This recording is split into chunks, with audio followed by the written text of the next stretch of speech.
Hello Ratbags, it's Jade. Welcome to an ARK Survival Evolved Genesis tutorial. Today I'm going to be guiding you through every single mission on the bog biome. I'm going to shorten it as much as I can, just to give you a real rough guide into what to expect with every single mission and some tips on how to complete them. I will be using a mix of GCM and non-GCM, basically cheats and non-cheats, just to show you exactly what to expect, as I think this is going to be better for you to choose which ones. There are definitely some of these missions that are harder than others, and I don't want you guys wasting your time trying a mission when you might be more suited to another one. So also I'm going to show you guys how to complete it if you're having problems with any of these missions. There is a code. I've already done a big video on it, but I'm always going to include each of the codes to complete the missions right about now. So anyway, come with me, let's go and take a look at these missions and kind of review them at the same time. Okay, so you should know by now, to track them you just simply have to click on the top right track mission and it'll always take you to location, so I'm not going to bother telling you where they are. Well, let's kick off with the bog beatdown. You do not need any weapons or dinosaurs for this mission. There are talks of people cheesing it by having creatures outside the big circle that comes up and bringing them in, but you'll notice that your creatures will turn into little takeaway bags. This is what happens with a lot of the missions. Don't worry, they will either be in your inventory or they will be in bags nearby. As long as you don't die and respawn halfway across the map, you should be able to get back if you do fail. You'll realise that you've got a spear that does a hell of a lot of damage. This is where you can get the flaming spear, which I've also putting up on the screen right now, showing you guys how to spawn in if you're doing this on single player. It only takes 1 or 2, maybe 3 hits possibly on some of them on the gamma difficulty. As soon as you start going upwards though, the next one, the beta and the alpha, is absolutely crazy, and it does start spawning in different types of enemies. This is meant to be for 1 to 10 players. It's extremely difficult, and I definitely suggest you do it with the most amount of people possible. You might be able to do it on gamma between 1 and 4 players, but anything less than that and you will have trouble. It's not so bad the first 2 ones. As I said, it only takes like 1 shot here. Some of the creatures we're going to see are going to take a couple more. And although I look like I'm kicking ass with the flame bow and the flamed items, I would still try and pick up the sword or the flaming spear rather than the bows, because the bows do take a bit longer to actually obviously aim and stuff does just get crazy. So absolutely go for the flame spear when you get the chance. It is going to be the best one. But here you can see I've got my flaming spear and it's absolutely beast. Just hit it once and you're killing pretty much everything. As I said, it does get a lot harder on the next wave, and of course on the higher difficulties it's going to take at least 2 or 3 more hits. If you're really good at aiming, grenades could be for you, particularly if you try and take out some of the creatures from distance. Maybe grab them and then go back to grabbing a melee weapon, but all of a sudden I got overrun very quickly. I am in GCM mode, as you can tell. That is what was needed to really show you guys just the level of the amount of creatures come in. I'm going to show you this legit as well though, but this is a power up. Pick these up, they'll give you little boosts. Absolutely make sure you grab these whenever you can with you and your team. Obviously there's been big problems with the swarms of insects coming to get you, so make sure you've got some bug spray, bug repellent, and you're taking that constantly so it doesn't run out. And definitely you might not necessarily need the ghillie suit, it's more just about the bug spray. That's what keeps them off, and hopefully you won't get attacked in between. Make sure you've got plenty of healing items as well. That's when you're meant to heal up, in between the little countdowns, just to get your health back up. So lots of medical brews, absolutely going to need it, and maybe some cooked meat as well to get you back up there. So this one's raptors, terror birds, bunch of other creatures, and then I think the next one is going to be either the dragon or the brood mother. So we've already faced off wyverns, but the last boss is a brood mother, and it's definitely going to take a bit more than just your spear. The flamethrower works pretty well, definitely for damage in controlling large swarms of creatures, so absolutely go for this one if you can see it. It's usually on the edge or the outside, sometimes just near the water. I honestly think you could probably do this with 1 to 4 players. If you practice it, you know exactly what you're doing, it might not be as difficult, as I'm probably not showing very well because I'm in GCM mode.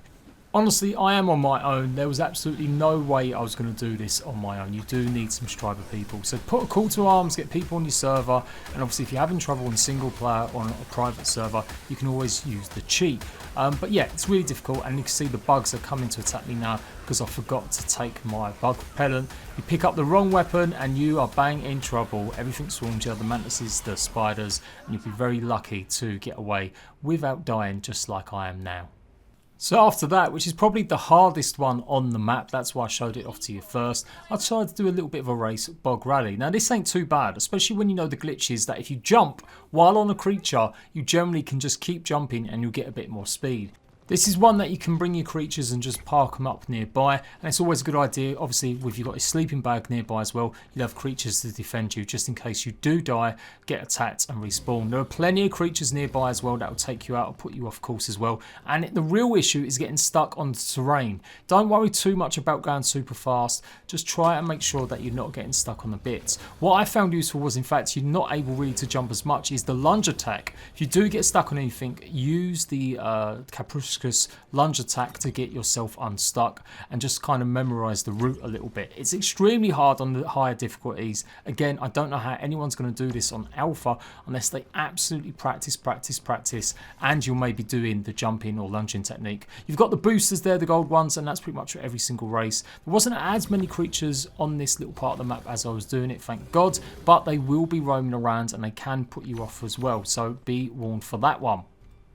I hate to say it, but I actually ended up failing this one. You can see I've got like 5 seconds left and I'm miles behind. I've got about 10 gates to complete. I was no way going to do it on the alpha mode. The bog rally is worth 100 hexagons and I don't remember getting too much loot from it. Obviously you will get some engrams and stuff if you complete the higher difficulties. Next up was cheaper by the packs. The rewards for this are 1920 hexagons and you have to hunt down some raptors and kill them. But not just any raptor, brute raptors. This is one where you're going to need your own actual weapons. You can bring dinosaurs or creatures with you while you're completing this one, so it's definitely worth making sure you've got something like a spino or a baronix if it's quite high level. You can see HLNA is scanning the footprints for me and they kind of go in a track-like area. You're not going to be running around left and right. They kind of do follow on from each other. So as long as you're paying attention, you're looking for the red glows, obviously, so you can keep going to the next spot. It took me a few minutes to get used to it and find it. You get plenty of time to do it, nearly an hour. And then obviously you've got to find all of the tracks. Eventually, when you find like 45 or 46 of the tracks, it will release the location of a brute raptor nearby and you're going to have to fight him off. Now, he's got about 280 health. Don't panic too much. As long as you've got a good shotgun on you, you should be able to kill it within 5 or 6 shots, maybe 7. Just be hopeful it doesn't pounce on you. As you can see, I was a big fat cheater and put the cheats on just to see what would happen or how many times I'd come across one of these brute raptors. I really wasn't expecting this. I thought I'd find one at the very end, but obviously we've got to find a lot of tracks and you will come across more brute raptors before the final one. One thing you can do obviously is use a bowler. They do work on these, so if you want to keep them at distance, make sure you've got some bowlers and you should find this relatively easy. I definitely think this is doable solo, even on foot. As long as you've got the right weapons, you should be okay, but there are more than one that spawn at the very end. As you can see, just a regular shotgun, I'm doing a fair amount of damage and it only takes maybe 6 or 7 shots and it will go bye-bye. You rinse and repeat when you get to around 102 of the hunt clues and you'll find another X-Raptor to go and take out. Same thing, use the bowler and you should be able to take him out fairly decently. Now I've been a bit vague in terms of how many hunt marks you've got to find or how many footprints before it activates these bosses, because it did seem to change a few times. It was either 100, 102, etc. or 115. Either way, when eventually you'll come across a whole pack. This is where it's going to get significantly harder. You've got to make sure you're prepared, and this is where you might want to make sure you've got a creature. Again, obviously I'm in GCM mode, so it's not a big deal. But once you've taken out 4 of these guys, that is it. The mission is complete. You can see there I've got a selection of stews as well as a Carno saddle. So again, not the world's greatest loot, but you do get a fair amount of hexagons for that one. At the same location is a pretty similar mission. Instead though, you're hunting down spiders and bloodstalkers, and at the very end you're going to come across a big selection of them. Just to show you, you can use your dinosaurs to track all of the paw prints or footprints, etc. And it's pretty easy. I would recommend something like a raptor. Obviously a bit of a high level one, or maybe just bring your whole pack, but obviously you have still got only an hour. So yeah, on higher difficulties, definitely you're going to need more than just your raptor to take on some of these creatures on this hunt. One good thing though is that some of the carcasses, you can actually harvest them for resources, so get yourself plenty of whatever it is you need, either hide or chitin in this instance, and yeah, it's a little extra bonus. So the Spider and Raptor missions are designed for 1 to 10 players, and I thought they were pretty tough. But this next one, another Bog Hunt, is meant to be 1 to 8 players. I find these ones some of the hardest because it means you have to travel the whole bog. You've got to use all your own weapons, all your own creatures, and you'll just come across loads of wildlife while doing so. This mission basically means you've got to follow hot and cold and keep going when the symbol is green. There you go, you see it there, little hand symbol. You've got to keep following that while it's green. When it goes red, you're not going in the right direction, and you'll come across these little glitches.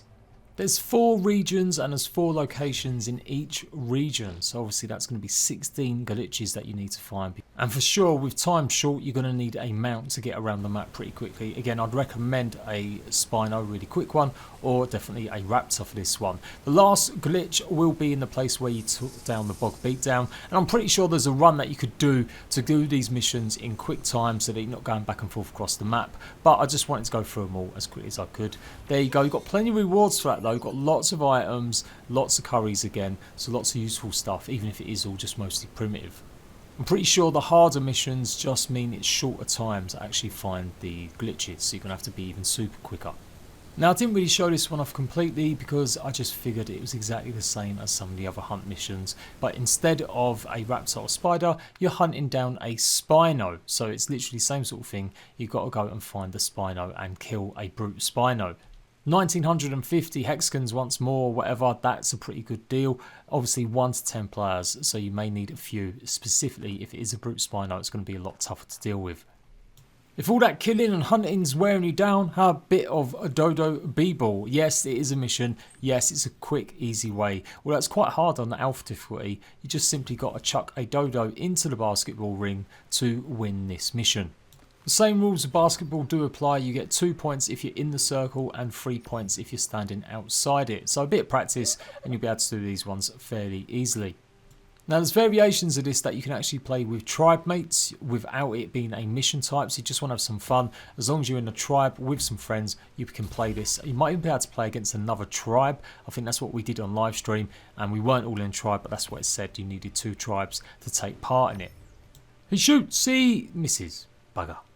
Score the required points and you get a fair amount of hexagons. It's like 1280. That's not bad considering this is also one of the better zones where there's maybe not as many creatures. Obviously you will need to clear out these areas. My PC game is glitched at the moment where wild spawns weren't happening, but I know for a fact that this area is normally covered in raptors and spinos. So you may have to clear out the area if you don't want it taken away from your mission. One of the hardest ones of all was a long cane pollen. This requires you to search around for special pollen pods that you get from them poisonous cloud plants on the south, I do believe, of the map. They're guarded by a bunch of spinos, capros, and you kind of have to lead yourself to it by following the checkpoints. Every checkpoint you pretty much come to, HLNA is going to be scanning for stuff, and in the meantime, you start getting attacked by every creature under the sun. You will need something like a spino. You will need something pretty brutal to get through the gamut. It is literally crazy how many creatures will end up coming up on you. They're not necessarily that OP in terms of killing them. 1 or 2 shots with a decent shotgun you should be okay, or a good few chunks out of them with your spino. But yeah, there's lots of them come. You'll also get loads of titan boas and lots of spiders as well. So make sure you're doing this with some teammates or you've got some decent creatures with you, especially fast ones. You still need to do it within the remaining time. Eventually it leads you across the map and you are at the pollen plants where you can go ahead and grab the pods. I haven't really tried fast forwarding. I do believe you still got to go to the checkpoints. As I said, HLNA will stop for every few seconds and scan one of these checkpoints, and it's kind of where you've got to defend yourself against a little mini wave. But you pick up the pollen and that is what you're meant to do. Pick up enough pollen pods and you'll complete this mission. There is a final twist with this mission though. You are going to need something pretty quick to get away. Once you've collected the last pods, you actually have to run for the exit point. It starts, you've got a countdown, it's very small, and you've got to get to that last checkpoint before you basically lose or all the creatures get you. You can see I'm cheating, obviously, I've got GCM on. Man, this was tough, even with that on. The amount of creatures, the amount of capros that come and grab you, you definitely need quite a fast creature to either get away or something strong and powerful. You can follow the markers and you should be okay if you just about keep running. I'd spent at least 25 minutes, half an hour doing this mission, so I only just about made it myself, but you do get a fair amount of loot and obviously a plenty of hexagons for this one too. Again, a team effort, but if you're doing it on your own, you need powerful, fast creatures. The next race is a bog spider race, so if you want some experience in using a bog spider before you get one to actually tame, go for King of the Swing Grand Prix mission. It's tough, it's really tough. You've got to get used to using the bog spider, or the blood stalker as it should be known, before you really go for it with this one. It's got plenty of markers to show you direction, and the rings you only have to be pretty much just within touching distance. You don't necessarily have to go through every single one, as long as you're pretty much touching it. But yeah, it is a bit of a learning curve if you've not used one of these, but great experience. So if you haven't tamed one of these, it's been too hard, then go and try out this mission just to get some experience in how to use it, etc. Again, another one I nearly failed because I was leaving it right to the last moment, but there you go, I just about managed to do it. And you get 2,100 hexagons for that one. Swamp Placid is exactly the same as the Raptor and the Spider missions. You've just got to go and find a big, powerful brute Sarco this time, 1920 hexagons in a short amount of time. Again, 1 to 10 players all across the swamp areas, so make sure you bring plenty of creatures or plenty of tribe mates. FYI on some of the hexagon rewards that you get for completing alpha, you can see 5,000 odd hexagons by completing one of these missions in alpha. So obviously if you find one that you're really good at, maybe you can do it on the hardest difficulty, absolutely do it to get absolute bundles of them hexagons. We're nearly at the home stretch in explaining and giving you a heads up of all these missions, only 2 to go, and one of these is the hop, skip and jump away. You've got to escort a frog to its home. This is tough. You will need a spino, you will need a large creature, powerful creature but also agile to take on this one. I tried it on foot with just a little shotgun, even in cheat mode, and I got absolutely wrecked trying to escort this little frog. Terror birds, raptors, titan boas, you name it, it all came over, and eventually the frog did just get absolutely ruined by all of these creatures. I was so close as well, so close, I ended up having to redo it with the actual spino. As you can see, we're nearly there at the end now, and the Spino really did do the job taking care of all the creatures. They're not the most high level creatures that attack you, but just a huge amount of them that come. Eventually you'll get them to the little frog's little hollow, where it can join its little frog babies, and you will get all the rewards. Again, a big mission designed for a big crew. You can see how many of them rewards I've got. Loads and loads of different engrams, loads of potions and brews and resources too. And to round things off, after a hard day of doing the missions, it's time to sit back and do some fishing. Now this one's pretty easy, as long as you've got no bugs getting you, so make sure again you've got your bug spray. You've just simply got to catch as many fish as possible using the fishing net. Go for the big large ones, try and aim, but you shouldn't have any problems doing this on the easiest difficulties. It will be if the bugs come and start swarming you that you'll have some issues, or if you've not cleared out the area beforehand. So maybe even put some barriers around you if you can, if you've got building enabled. Otherwise just be on the lookout for the bugs and any other creatures. I did have to restart this one because when I chose one of my weapons to get rid of some of the bugs, it wouldn't let me re-equip the fishing net, so I had to redo it again. And there we go, that is all the bog missions more or less covered. I know I didn't show some gameplay of a couple of the missions, but honestly they're exactly the same as the other types. It's just different creature that you have to find, so I don't really see it being as difficult. Otherwise, just letting you know, you've got to go against a Sarco or a Spino. The races are really hard, they're really tough. Hopefully you've liked my little ratings that I'll give these missions as well, and hopefully you're going to stay tuned for the next biome guide, where I'm going to be doing exactly the same thing on all the biomes, the snow biome, the ocean biome and the lava biome as well. So make sure you're liking the videos. Really appreciate the support, guys. It's been massive lately. Come and join my servers if you want to play on Genesis, ARK, Xbox and PC, and I'll see you ratbags for another video very soon.